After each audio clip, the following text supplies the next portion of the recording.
Hello and welcome back to Let's Break Super Meat Boy.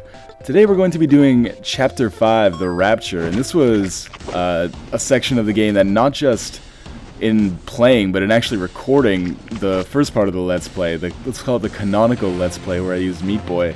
I had a hell of a time doing this, like serious trouble, and you will see, part of the reason I do so well this time is because I'm actually a lot better at the game. I mean, we're talking about 2 months later at this point, but also Steve's got some wicked powers for this part.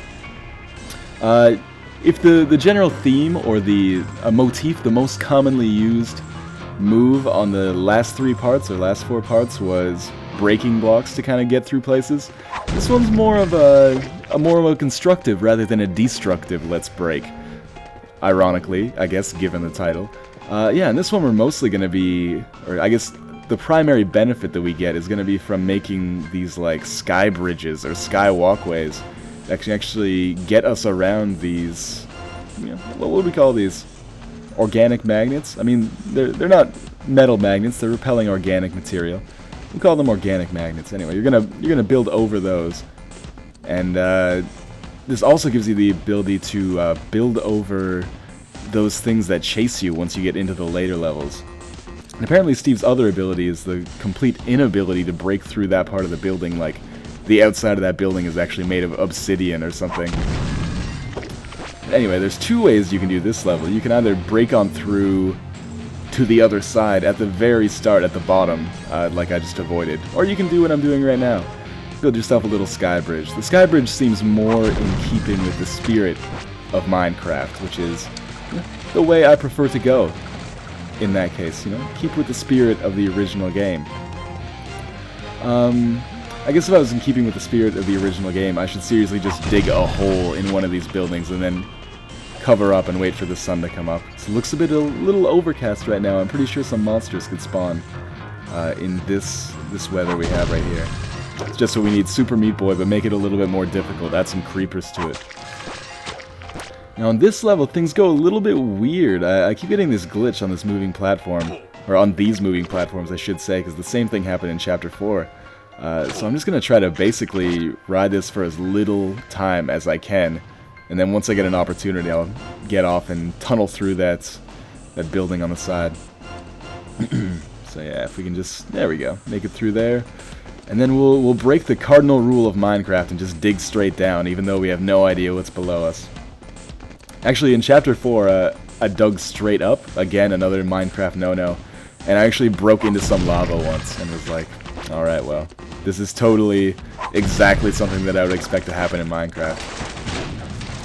Now, on this one, contrary to what you just saw, your strategy should not just be run under one of those monster spawners and get yourself killed. It's not probably the best way to complete the level. Now, this level, I actually have some serious trouble with. The strategy is really easy, obviously, as it is with pretty much every level where you play as Steve. Just break through to Bandage Girl whenever you see a wall in the way. But I just can't seem to do it in a vertical way. What I really should be doing here is just using that organic magnet to get up to the vertical part where I could actually break through easily. But instead, I am going to be a stubborn little rhinoceros and just give myself, 40 or 50 tries here until I finally suss out the proper solution. And even then, in practice, it's harder to do than in theory. For the most part, Steve is kind of a tricky character to use, just in terms of his controls.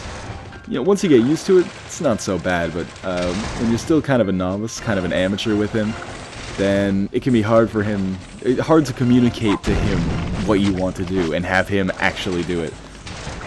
This level is actually one of the ones where Steve's powers come in most handy in the Rapture, I would say.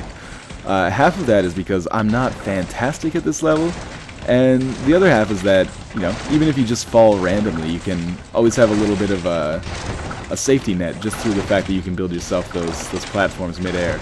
It's kind of like having the rush items in Mega Man, where you could just give yourself a platform. So if you're going to fall onto some spikes that would cause you to die instantly, then no problem. Take a moment here to notice and revel in the shadow effects. I was really impressed with those, and hadn't really noticed those until I was worming my way across a homemade sky bridge that was otherwise empty. Now, this level's pretty neat. You can just kind of tunnel your way down and avoid that flood of damned souls. At least that's the way I'm going to interpret those figures. Maybe that's why they named Steve. Maybe he's named after Steve McQueen from The Great Escape, based on his tunneling ability. I've not actually seen The Great Escape. I hope I didn't give myself away too much by my comments back there.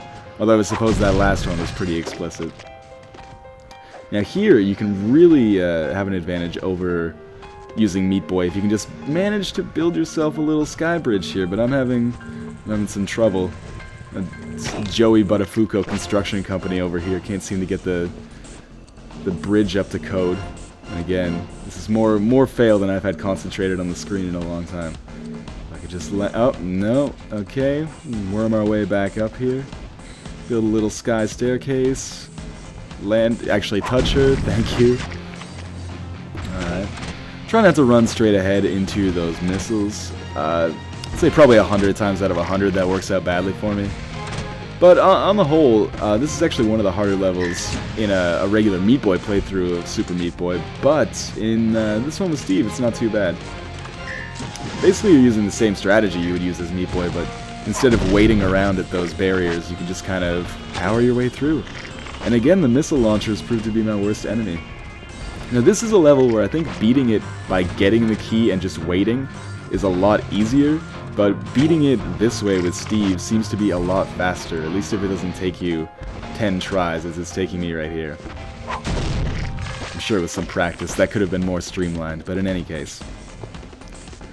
Now this is a level where I get kind of another, perhaps unique to my own system glitch. Is normally those turrets, missile turrets, are supposed to be in sync, but one of them gets a little bit off sync for me, which actually makes it slightly more difficult to get through, although still not too bad. So here we are on the final level. You can really do well here just by building a sky bridge, because those 3 dogs that would normally chase you can't actually get a handle on you. So you can bypass that, which is by far the hardest part of the level. And then just kind of drop down here and deal with this disappearing bridge. And once you're done with that, no problems really. I'll see you guys next video. Thanks for watching.